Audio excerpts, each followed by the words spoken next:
matter how we might try to deny it, racism still exists in America, and it's been exacerbated by Donald Trump and his appeal to white supremacists.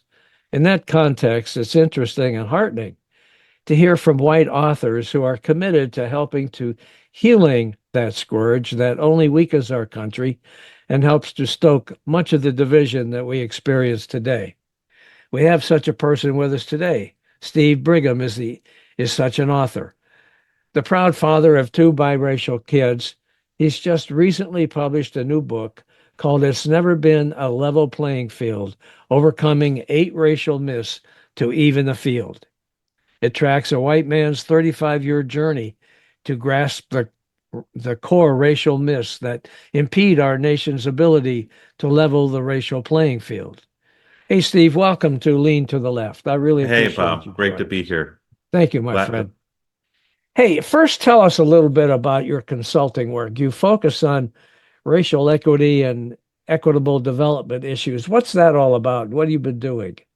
yeah, so what's interesting, I've been doing community engagement consulting for the last 25 years all around the country. I worked for an organization called America Speaks, where we did engagements on a wide range of policy issues all over the country. And then I started a consultancy with a couple of friends and colleagues where do that all locally in the DC, Maryland, Virginia area.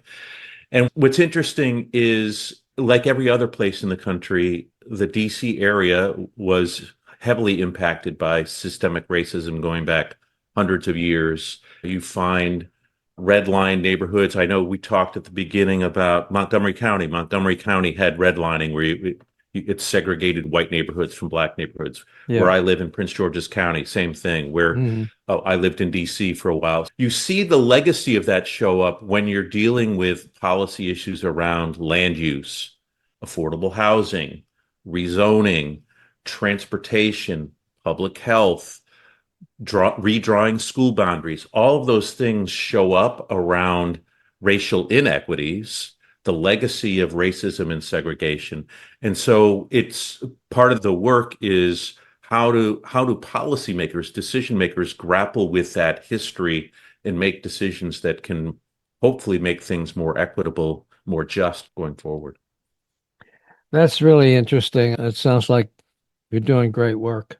I was shocked. I lived in your area of the country for many years, and the election day of Barack Obama, I went to a polling place and I had an Obama sign and I was sitting at a curb across from the polling place, the distance far enough away, you're limited how close Right. you can get. Legally. Yeah. So anyway, I was sitting at the curb and I had this Obama sign there, and this lady came out of her house and she yelled at me and said, "Get that N-word sign off my property."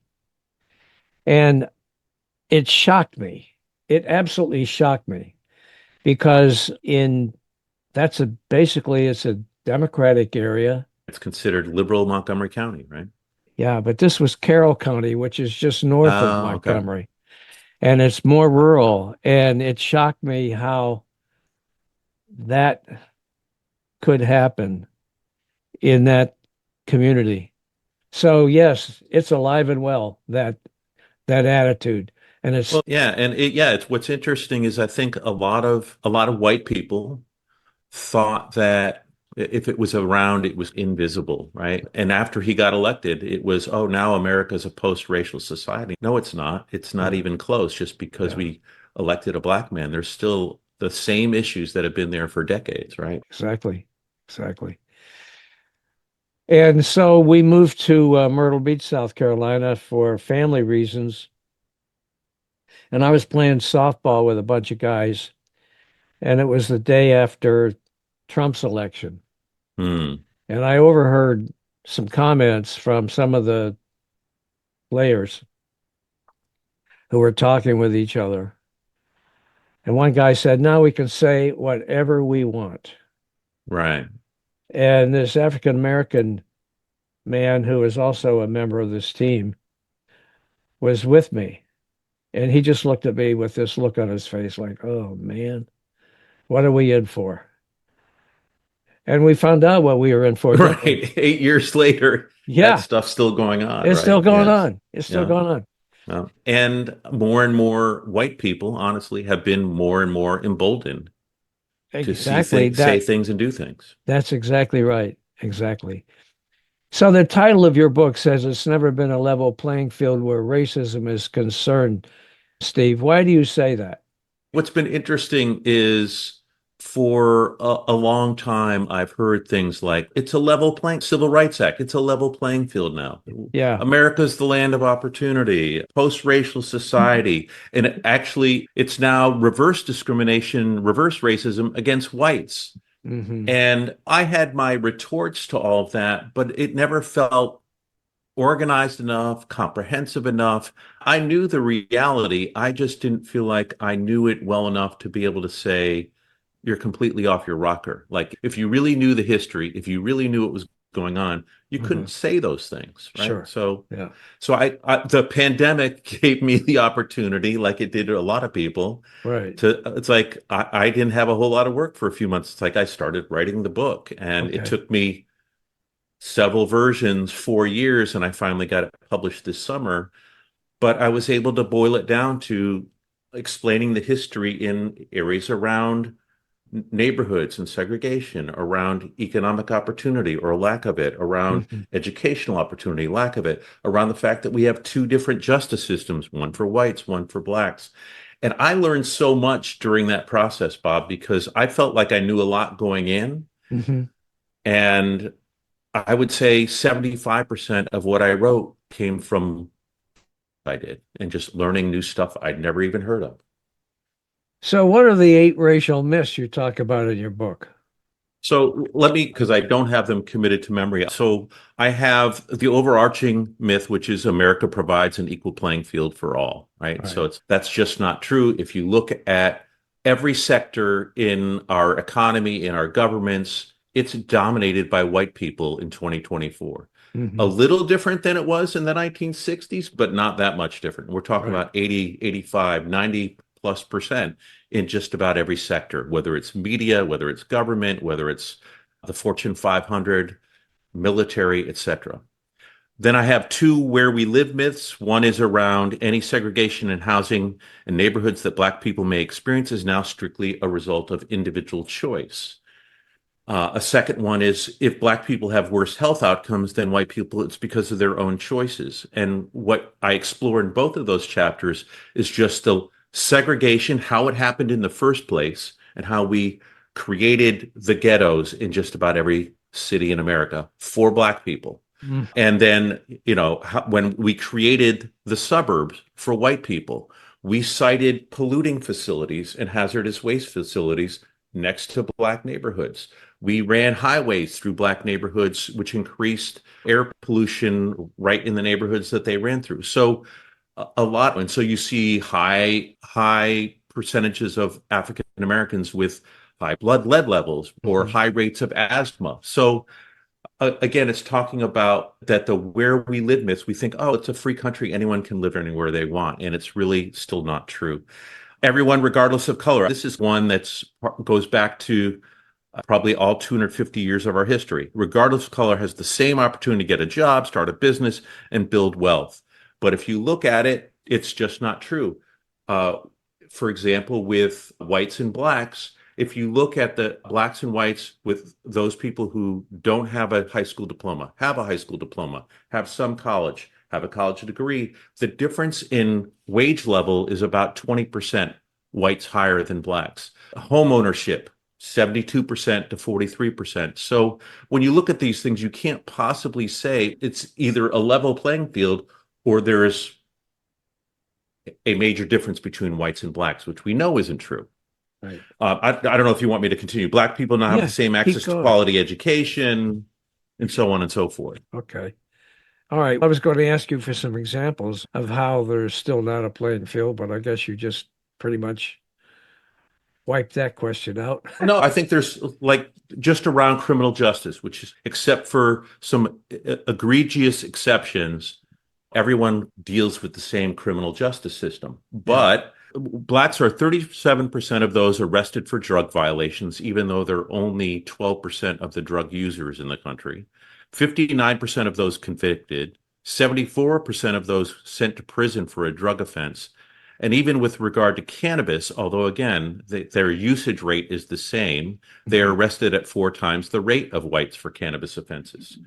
Even there's significant difference. And blacks will tell you they really do experience a different criminal justice system, policing system, prosecution system, bail setting system than white people do. You offer more than 3 dozen recommendations across housing, health, environmental justice, economic justice, educational equity, and policing and criminal justice reform. In your view, what needs to happen to level the playing field? Yeah. So what was interesting is there's been a lot of talk in the last 5, 10 years about the need for reparations, which I'm actually a supporter of. But when you look at I think it's somewhere around 75% of blacks believe there should be some form of reparations. It's like less than 20% for whites. Mhm. So reparations seem like a non-starter, but it was like, so if I chart out in the area of what would really make a difference for black youth, what would really make a difference economically for African Americans, what would really make a difference in making it one justice system rather than two justice systems. So what I decided to do in terms of proposing solutions is touching on all of the areas where it's completely imbalanced and said, but there are things that we could seriously consider that are real policy proposals, either in Congress, they've been floated by different presidential candidates, they've been tried at the state or local level. What if we did them nationally? What if we did more than a few out of the 36 that I propose? It could really begin leveling a playing field that has been profoundly unleveled for a long time. Funding universal birth to three, pre-K 3, pre-K 4 programs. We do that a lot more than we did 20 years ago, but the participation rates of African Americans in those programs, because of not being able to afford them or because of interference with jobs, whatever the case may be, a lot of African American youth don't get into those high quality programs, whereas a high percentage of whites do. So, what if we were able to fund birth to pre-K 4 programs for every kid? It would especially benefit African American children. And so that's a pretty transformative investment that we would need to make as a country. And that's just one out of 30 plus. What has to happen politically to make that possible?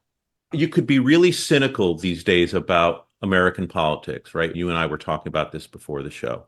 Yeah. What's interesting, I'm in the process of reading a book by Reverend Barber called White Poverty, where he's trying to create what he calls a moral fusion movement, a multiracial moral fusion movement. He says the myth is that when Americans think of people in poverty, they think of black people or people of color. Mhm. But the truth is that the majority of people in poverty are white. And I think what you're seeing in the politics in the era of Donald Trump is there's a lot of white people who do not have a lot of means, right? And who've gotten very cynical about American politics. And so they've gravitated towards a more authoritarian way of thinking about America. But what if we were able to put programs in place that helped not just African Americans and other people of color, but white people that are really struggling today?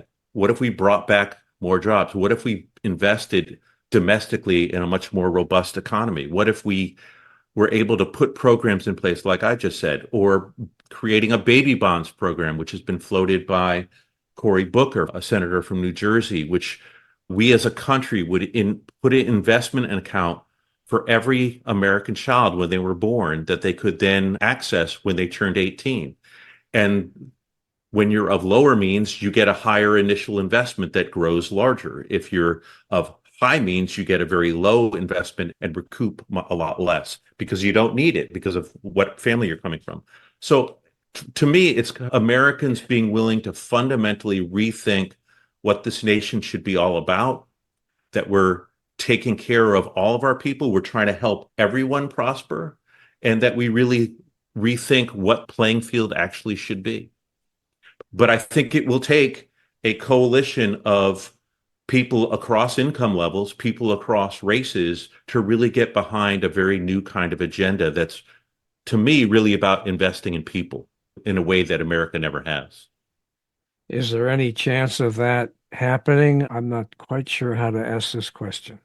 Depending on the results of the upcoming election, what are the likely chances that some of the actions that you're talking about could actually take place? I believe if Trump is elected, we are in for an even wilder ride than we were 2017 to 2020, because I think he and far right are far more organized than they were in a Trump administration coming in 2017. And I think they are hell bent, honestly, on changing the equation in America. In a lot of the areas that I'm talking about, either undoing what I'm talking about in terms of things that could happen or have happened, or completely reversing them. Not to be scaremongering, but I'm highly concerned if he gets elected because of who he's likely to put into really important decision-making positions. And if it's a Trump wave that's going to have an impact in Congress, if Congress becomes Republican in both houses, he'll have a freer hand to do whatever he wants. So I'm not optimistic on any of these things if he gets into office. I'm obviously much more optimistic if Kamala does, but I think she's got an uphill battle depending on how the election for members of Congress goes. There are some things that I talk about in the book that I think she's very supportive of, but whether she can actually get them through in a Congress that may not want to be cooperative at all. We're just at a time where it's hard to get stuff done. Yeah. And to me, in a lot of ways, the most promising areas are what happens locally, what happens in certain states where they have a freer hand to innovate around certain kinds of things.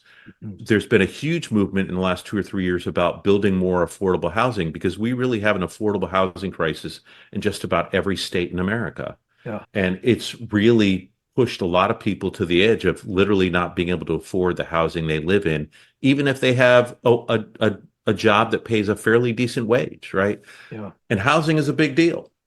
Yeah. But I think if Kamala hopefully gets elected, I think there will be, you'll see a housing and urban development department that is able to things that are happening at the local and state level that will build more housing, for example, or incentivizing changing zoning so more multifamily housing can be built where there's still a lot of people of color. That's where they need to live based on the wages they make.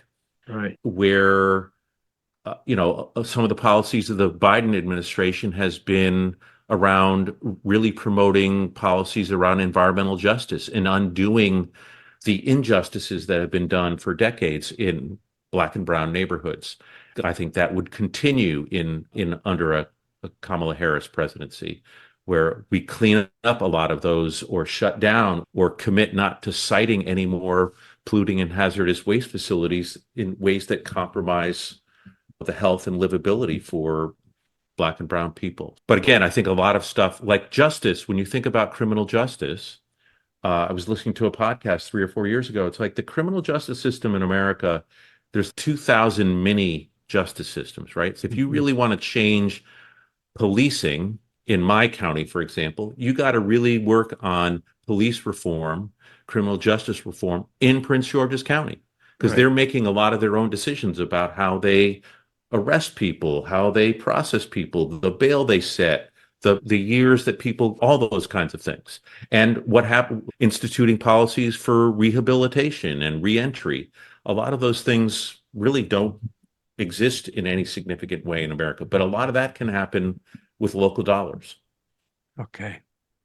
Sorry, that was a mouthful. That's okay. It was a good response. Very thoughtful response. Now, you're the father of two biracial children. How has that experience transformed your own outlook on racism and, in fact, what you've been doing to earn a living all these years? Yeah, I became a father late. I got married at 38. I had my first kid when I was 42, my second kid when I was 47. So my kids are 21 and 16. Okay. My ex-wife, African American. We decided actually to live in Prince George's County, which is a majority Black county, the most Right. affluent county, a majority African American county in the country, Okay. because we wanted our kids to grow up in neighborhoods in a county where they would see Blacks in leadership, where they would see Black excellence wherever they went.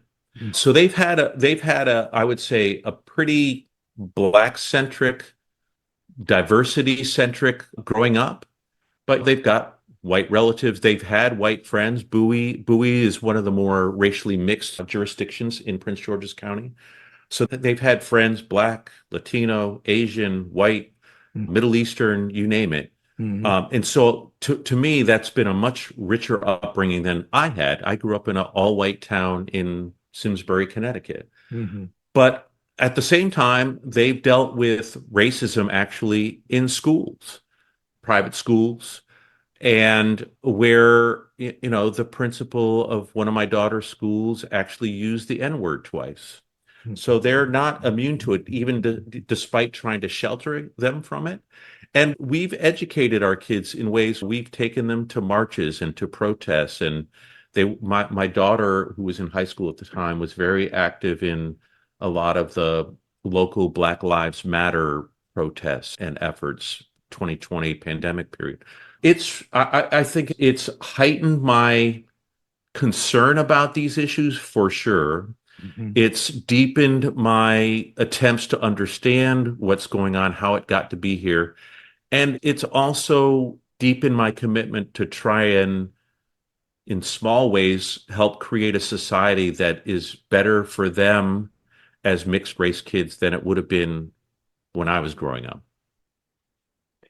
Sounds to me like the experience of raising these kids may have actually been the germ for your book.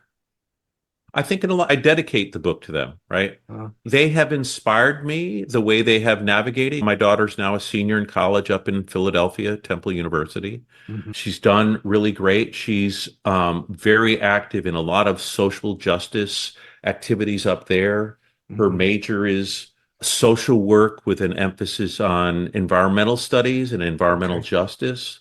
My kids have inspired me, and for sure, I probably would not have written the book if I had not been in a biracial marriage and had biracial kids.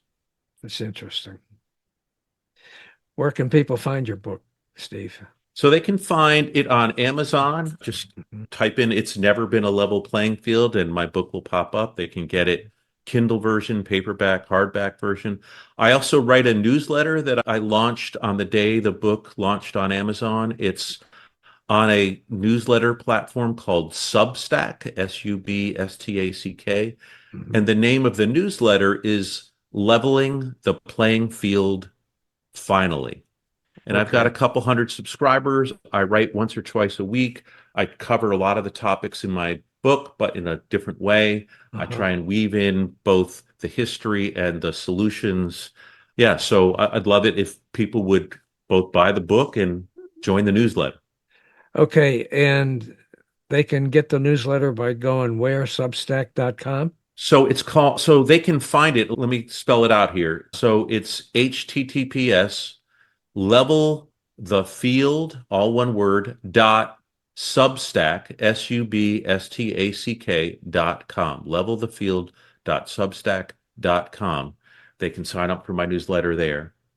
And yeah, with the Amazon, it's just type in "It's Never Been a Level Playing Field" and it should Okay. pop up. The notes for this episode will include that email address, or that not that email address, that The that web link. address. Yeah, the web address. And I'll also put a direct link in for your book. That So would be all great. people have to do is just click on that link.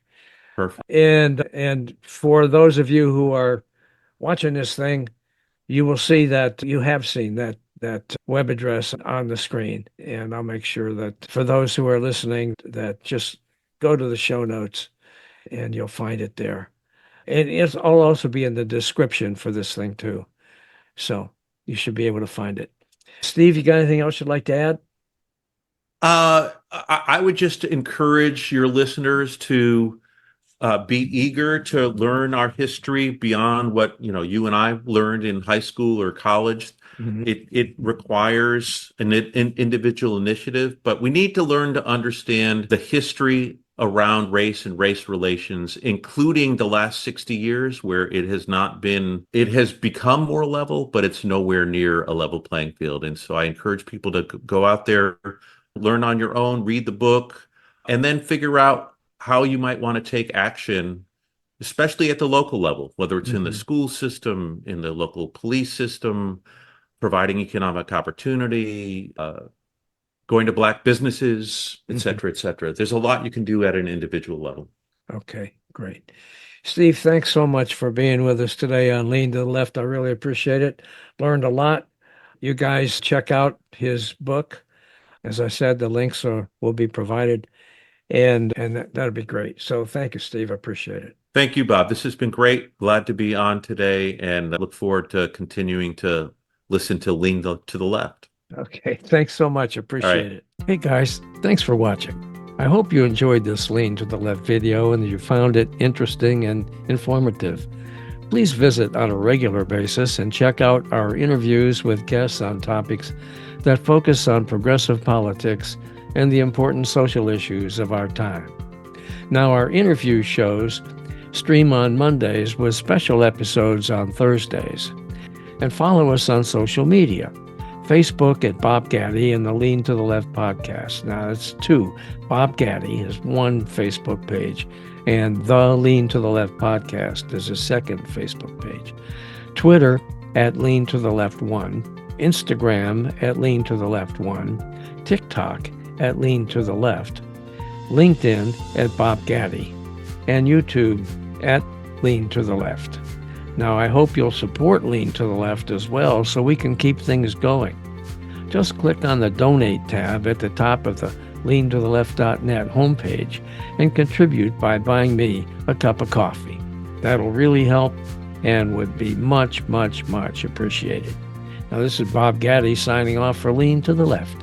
Thanks for sharing your time with us.